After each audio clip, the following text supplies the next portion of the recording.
Magandang araw sa inyo mga ka-Promdi at welcome back sa Certified Promdi channel. Ngayon po ipapakita ko ng buong aking paraiso sa gubat na matagal ko nang sinimulan. So almost 3 years na ako dito sa aking paraiso sa gubat. So medyo nag-improve naman ng paunti-unti yung garden ko. So yung mga dating halaman na yung pinapakita ko sa inyo dati ay wala na. Siyempre pag nawawala may may pumapalit. Kaya ito ka-Promdi, proud pa rin ako na ipakita ko kasi bawat pakita ko sa inyo ay may nag-i-improve, may nababawas, may nadadagdag. But syempre improvement palagi yung gusto kong mangyari. Kaya so kadalasan gumaganda siya, minsan parang may hinahanap ako na nawala. But totally naman so maganda naman yung outcome ng aking garden. So ito ka-Promdi. Ito ang aking backyard garden. Maayos na maayos at napakaganda ng tingnan. Medyo madilim ngayon kasi nag-aamba na naman yung malakas na ulan. Ito naman yung mga halaman ko dito sa gilid ng aking kubo. So hindi ko alam kung anong tawag sa ginawa kong bubong na yan. So ito pinaghalo-halo ko na yung mga halaman dito. Yung mga bigonya nabawasan, pinaghiwa-hiwalay ko siya para madagdagan at gumanda ng konti. Pero kasi medyo overage na yon, medyo magulang na siya kaya talagang pumapayat na. Pero may tira pa rin at ikinalat ko yung mga maliliit niyang bulb, mga branch diyan sa gilid, sa mga tabi-tabi niya. Mayroon ditong bromeliads. Hindi naman siya yung tiger na bromeliads, parang yung regular lang. Then, binili ko ito sa isang garden na feature ko, yung 300. Then, meron akong magnificum. Hindi ako sure kung magnificum ito or crystallinum. Ayan. Mga kalatia na tricolor.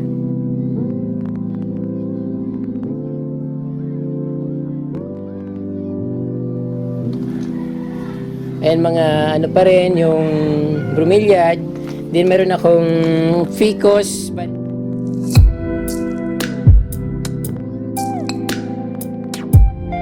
Ito neon syngonium. Matagal na siya, hindi pa rin siya lumalaki ng tulo. Yan.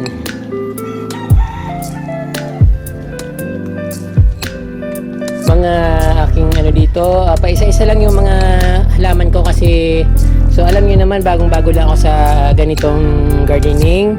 At siyempre gusto ko kahit bago ako sa gardening, gusto ko maayos yung garden ko at gusto ko maganda yung tingnan. Bromeliads, crouton, aglonema, Hawaiian tea plant. So,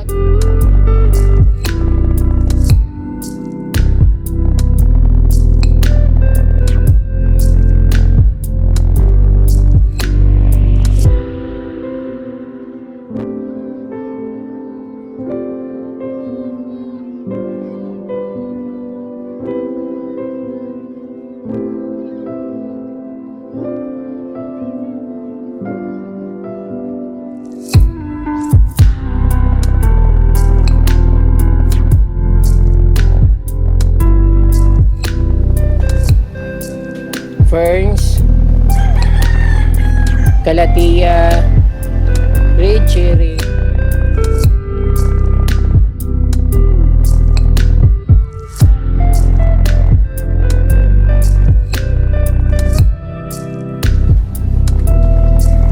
Meron din akong pink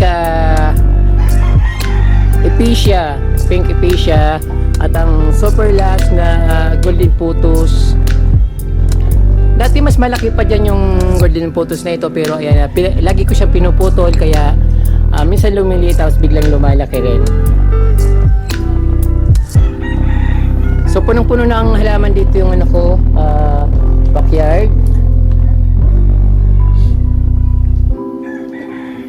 Siyempre napakagandang tingnan kapag white yung ground instead na anong tawag doon yung grass. So ito yung rugged or white stone or white rock stone.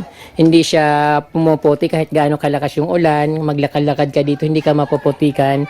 Unlike dun sa mga grass na kapag naglalakad ka after umulan ng malakas, so mapuputikan ka at mababasa ka.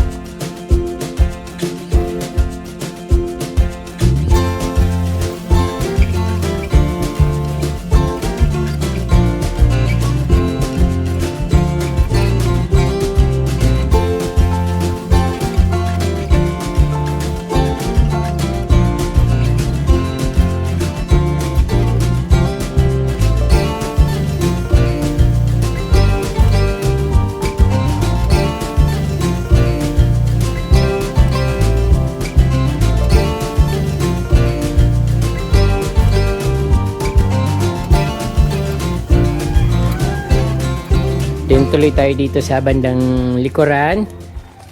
Swerte ko kasi kanina sobrang init, tapos ngayon dumidilim na lang, dumidilim na naman. Pero bago dumilim at tuluyan ng bumagsak yung ulan, sabi ko kukunan ko muna ng video yung likod ng aking kubo.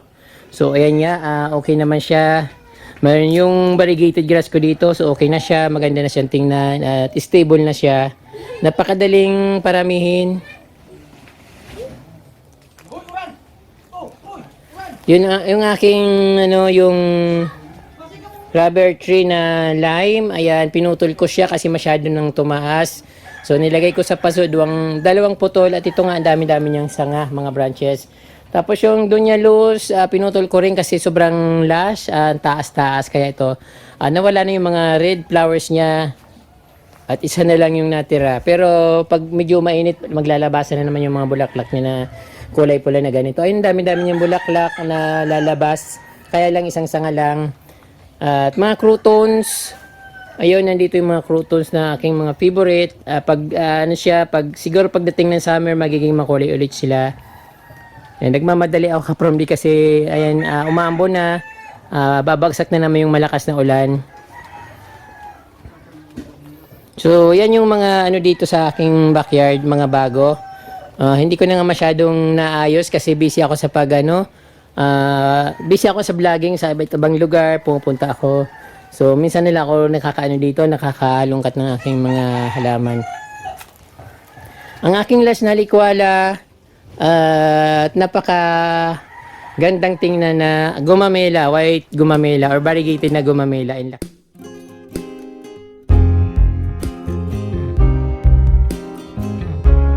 Hindi ko pa rin inaalis yung mga mayana ko kasi basta gusto ko yung mayana. Hindi naman ako nagkukulik ng mayana pero gusto ko mayroon pa rin akong mayana kasi maganda siyang pang design sa mga garden, lalo pang pag landscape. Tapos walang kabuhay-buhay yung garden mo, napakaganda ng mayana na isama sa mga halaman, nagkakaroon siya ng buhay. Katulad niyan, may pula. So nagiging siya attractive. Dito naman, mayroon akong Heart of Jesus Christ na kaladyom. Heart of Jesus na kaladyom. Red mayana. Then yung mga syngonium na puti. So galing pa ito ng Bagyo, naparami ko siya. Isang sanga lang, tapos napakarami ko ng binigyan niya dito.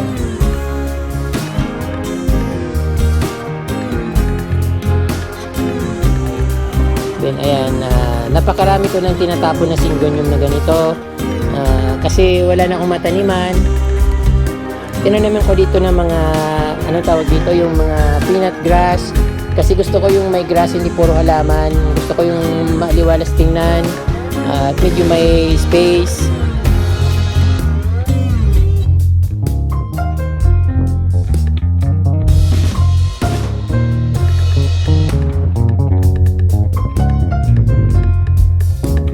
Konting improvement na lang dito sa likod ng garden ko. Hindi ko na lang masyado naasikaso dahil ayun, palagi akong busy, tapos masakit ang katawan ko pag uwi ko.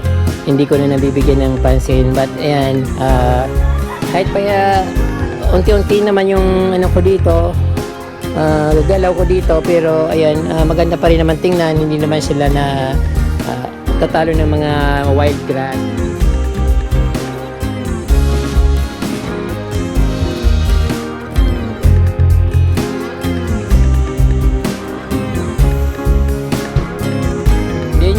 Variegated na Eugenia ko, hindi pa siya masyadong gumaganda kasi ang ko sana niya, gagawin kong Christmas tree this coming Christmas.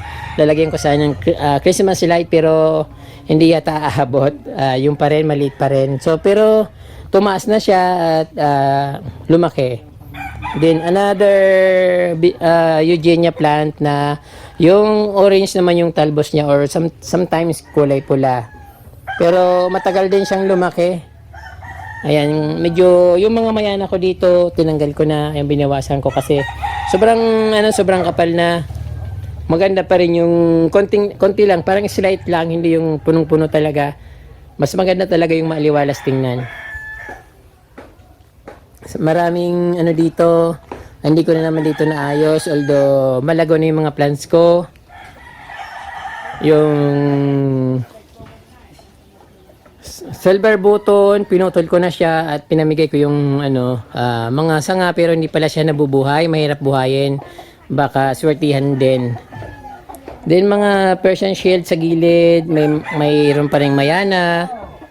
May mga mayana pa rin natitira. Yung monkey tail, pinutol ko ito kasi sobrang laki pero ayan, umusbong ulit, lumalaki ulit.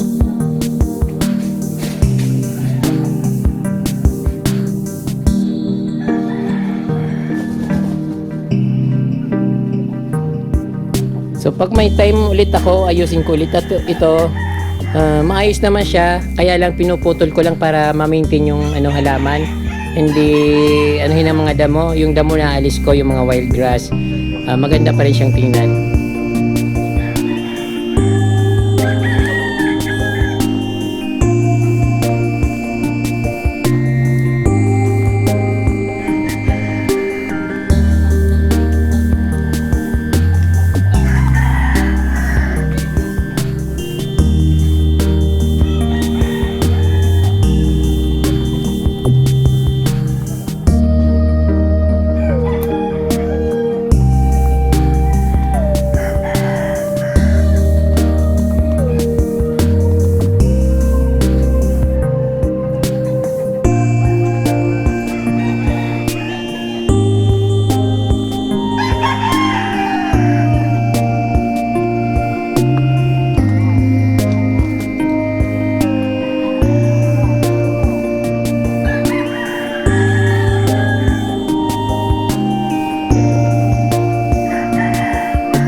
Aking coffee table dito sa likod, parang slice ng pizza yung niya.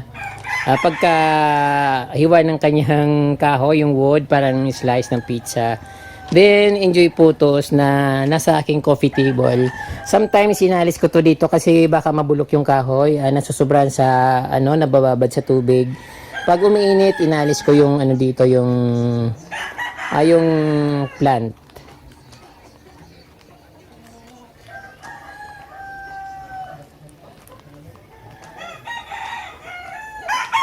Yung aking red malunggay or red lipstick, inano ko siya, nireplant ko.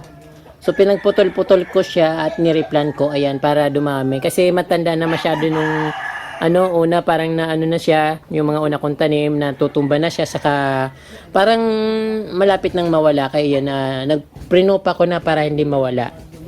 Replant ulit. Replant lang ng replant hanggang ma-maintain ko na mayroon akong ganon. Then, ang super lush na golden photos. Napakalaki niya.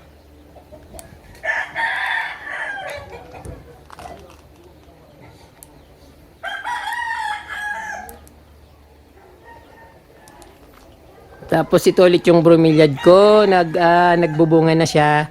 Ay namumulaklak pala, mayroon siyang 3 flowers. Pero yung flowers niya, tinubuan din ng flower. Ayun o.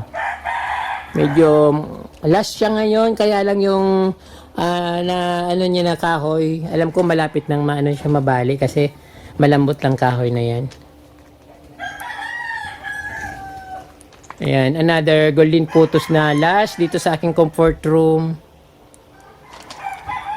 Dito naman sa left side ng aking kubo, nandito naman yung aking milaluni na malaki na. Yung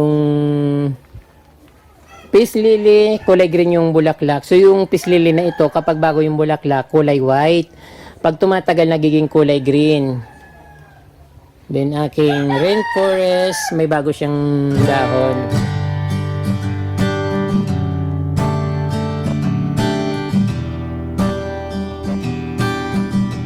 Mga ipisya nasa ground, hinayaan ko na lang siya dyan.